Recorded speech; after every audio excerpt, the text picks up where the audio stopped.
Good morning, Bedford Hills Elementary. I am Melissa Kelly, your CA president.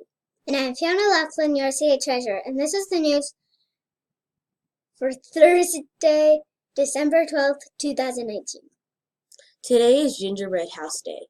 The Brothers Grimm introduced the first gingerbread house in their tale of Hansel and Gretel. Today, many create gingerbread houses during the holidays, making snowy cottages made from the spicy sweet treat. On this day in history, in 1915, the famous painting The Mona Lisa was found in the hotel room of an Italian man who used to work at the museum where it was on display called the Louvre. The Mona Lisa was returned to the Louvre, where it remains today behind bulletproof glass. It is the most famous painting in the world and is seen by millions of visitors every year. Today is where the day is obvious. When something is obvious, it is easy to notice or understand. It is obvious that most kids like candy. Their faces light up with excitement every time they see it.